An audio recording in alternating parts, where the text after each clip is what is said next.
Guys, आइए आज हम लोग अकबर के बारे में देखते हैं। इसके पहले मैं अकबर के बारे में एक वीडियो बना चुकी हूँ, ठीक है। उसके आगे आज देखेंगे अकबर, क्योंकि बड़ा टॉपिक हो जाता है ना, इसलिए इसे 2-3 वीडियो में कवर करेंगे। ओके, तो आज हम लोग देखेंगे कि अकबर के दरबार में कौन कौन से लोग रहते थे, ठीक है।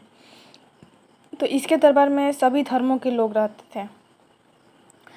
हिंदू धर्म के जो विद्वान थे वो पुरुषोत्तम तथा कुंभदास रहते थे, और पारसी धर्म के विद्वान थे दस्तूर मेहरजी राणा। ईसाई धर्म के एका बीबी रहते थे। अकबर के दरबार में जैन विद्वान हरिविजय सूरी थे। अकबर ने इन्हें गुरु की उपाधि दिया था। अकबर ने चौथे सिख गुरु रामदास को अमृतसर की स्थापना के लिए 500 बीघा जमीन दान में दिया।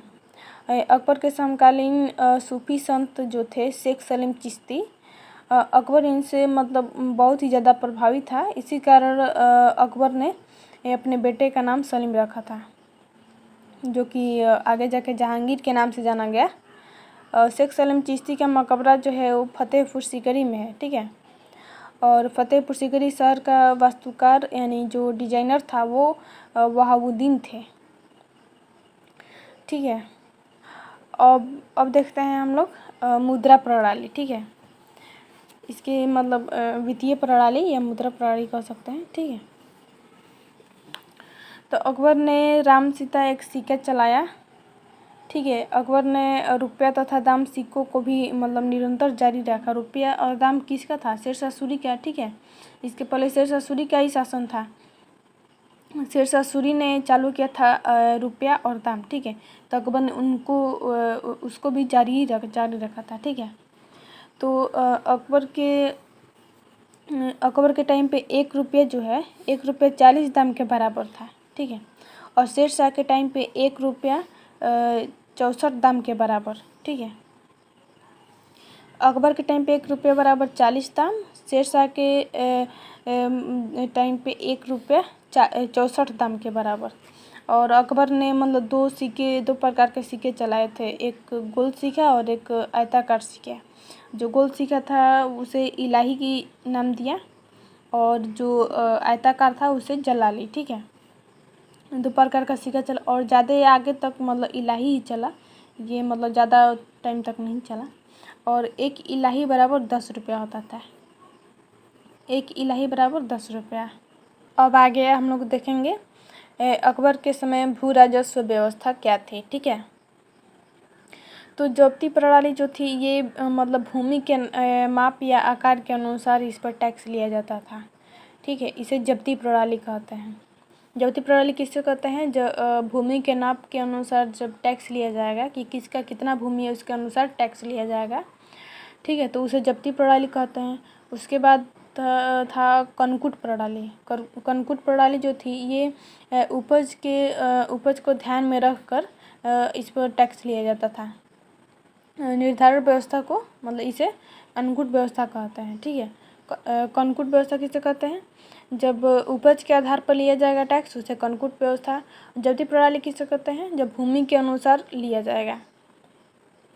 उसके बाद तीसरा था आईने दहसाला। आईने दहसाला जो था ये 10 वर्षों के औसत उपज को आधार मानकर टैक्स लिया जाता था, ठीक है। और इसे आईने दहसाला कहते हैं।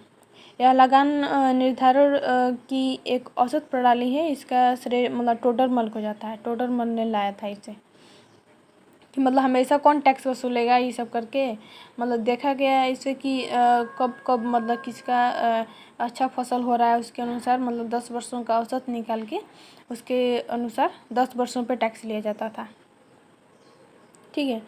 आइए यहाँ पर नोट में देखते हैं एक, ठीक है। इसे मतलब जो ये था जो भू राजस्व था उसे भू राजस्व को खराज भी कहते थे। और यह उपज का 1/2 भाग यानी कि 50% एंड 1/3 भाग यानी कि 30% तक रहता था। अब आइए हम लोग देखते हैं अकबर ने भूमि को उपज के आधार पर 4 श्रेणी में बांटा था, ठीक है। भूमि को तो पहला देखते हैं पोजल भूमि। पोजल भूमि जो था ये प्रति वर्ष जो खेती होती थी वो था जिसमें प्रतिवर्ष खेती होती थी, उसे पोजल भूमि कहा गया। ठीक है, प्रतिभूमि किसे कहा गया? जो 1 साल के अंतराल पर मतलब खेती होती थी, मतलब 1 साल खेती हुआ उसके बाद मतलब उस पर खेती नहीं होती थी, उसे कहते हैं प्रतिभूमि। चाचर भूमि किसे कहते हैं? जो 4 वर्ष के अंतराल पर होता था। ठीक है, अब 1 साल हो गया, तब 4 वर्ष के बाद मतलब फिर खेती होगी उस पर, तो उसे चाचर भूमि कहा गया। और जो बंजर भूमि था, यहाँ पर खेती ही नहीं होती थी, इसे बंजर भूमि कहा गया। और फिर अकबर ने लगान वसूली के आधार पर भूमि को 4 श्रेणी में बांटा। एक था पहला खालसा भूमि। खालसा भूमि जो था यह सरकारी भूमि होती थी। ठीक है, और जो जागी भूमि थी यह मनसबदार को दी गई भूमि थी। मनसबदार जो कि मतलब उसका जो काम करते थे तो उनको वो सैलरी नहीं देता था, जो जागी भूमि थी उसको दे देता था कि जाओ तुम यहाँ का टैक्स वसूल लेना। ठीक है, सैलरी के रूप में। जो पैबाकी भूमि थी यह सरकार के अधीन रहती थी, इसके द्वारा जागीरदारों के घाटे की पूर्ति की जाती थी। जैसे कि मान लीजिए जागीरदारों ने किसी भूमि पर जागी भूमि पर टैक्स लिया और उसकी सैलरी मतलब कम रह गई, जैसे कभी मतलब खेती हुआ नहीं हुआ तो टैक्स तो उसी के अनुसार लिया जाएगा। ठीक है, तो जब कभी उसकी सैलरी में मतलब कमी आ जाती थी तो उसके लिए वो रखा था पैबाकी भूमि। ठीक है, उनके जब घाटे को पूर्ति करने के लिए। उसके बाद मदद मास भूमि। मदद मास भूमि जो था यह दान देने के लिए था। ठीक है, इससे यह भूमि जो थी ये दान दी जाती थी। इससे मदद मास भूमि पता चल जा रहा है, मदद मास यानी कि मदद करने के लिए, दान करने के लिए था। ठीक है, मदद मास भूमि। अब आइए देखते हैं अकबर के नवरत्न। ठीक है, अकबर के दरबार में विभिन्न क्षेत्र में 9 विद्वान रहते थे। ठीक है, अलग अलग क्षेत्र में, जिन्हें नवरत्न कहा जाता है। एक थे पहला बीरबल थे। बीरबल का असली नाम महेश दास था। ठीक है, बीरबल का असली नाम जो था महेश दास। ठीक है, देख सकते हैं। और इसे महेश दास जो था यानी कि बीरबल, यह दीन इलाही को मानने वाले एक मात्र हिंदू थे, ये राजपूत था। और यह अकबर के प्रधान सलाहकार थे बीरबल। इनकी मृत्यु 1586 ईस्वी में यूसुफ जाही के विद्रोह को दबाते समय हो गई थी। इनको अकबर ने उपाधि दिया था कवि प्रिय, और राजा की उपाधि दिया था। राजा की उपाधि किसने दिया था बीरबल को? तो अकबर ने बीरबल को दिया था। उसके बाद देखते हैं तानसेन। तानसेन जो थे यह अकबर के दरबार में सबसे प्रसिद्ध संगीतकार थे। ठीक है, तानसेन अकबर के दरबार में बहुत ही मतलब प्रसिद्ध संगीतकार थे। ठीक है, इनका जन्म ग्वालियर में हुआ था। इनका मूल नाम जो था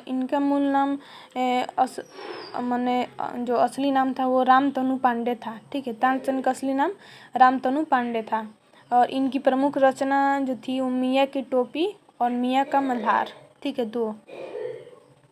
अब उसके बाद देखते हैं मानसिंह ये जो थे यह राजा भारमल के पोते थे। ठीक है, यानी कि भगवान दास के बेटा थे।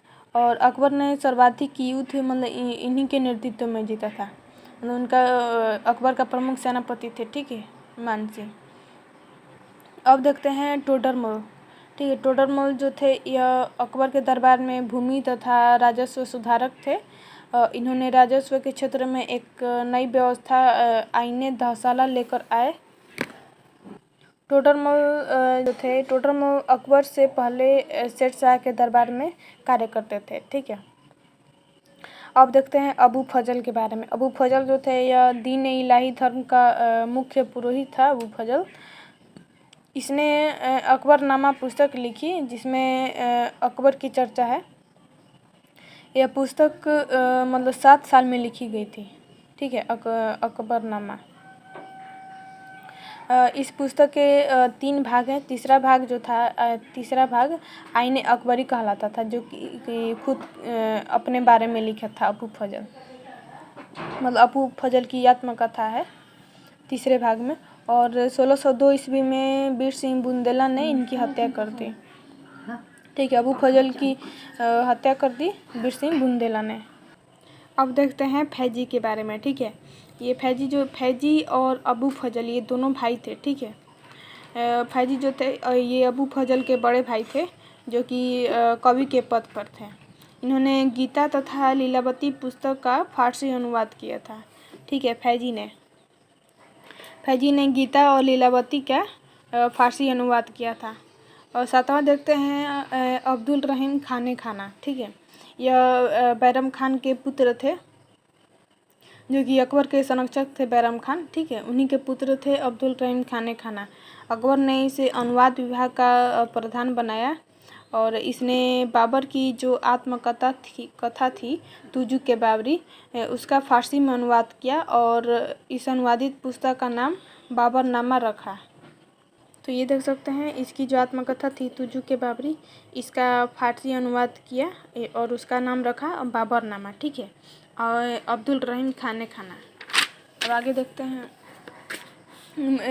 फिर एक थे मुल्ला दो प्याजा। ठीक है, मुल्ला दो प्याजा ये अरब का रहने वाला था और ये मजाकिया था। ठीक है, और इसे भोजन के साथ 2 प्याज खाने की आदत थी, इसलिए इसे बाबर ने मुल्ला दो प्याजा नाम रख दिया। इसका नाम था मुल्ला, लेकिन बाबर ने नाम रख दिया 2 प्याजा। ठीक है, और 9वां देखते हैं हकीम हुकाम जो थे ये अकबर के दरबार में बावर्ची के पद पर थे। ठीक है, और देखते हैं अब जो तुलसीदास थे, तुलसीदास भी अकबर के समकालीन थे। ठीक है, समकालीन उसे कहते हैं जो कि जैसे जिसके जिस टाइम पे जो रहता है, ठीक है, उसे समकालीन। जैसे हम लोग के टाइम पे कोरोना है तो हम लोग कोरोना के समकालीन हैं, तो उसी तरह जब अकबर था तो उस टाइम तुलसीदास भी थे। ठीक है, तो तुलसीदास अकबर के समकालीन थे।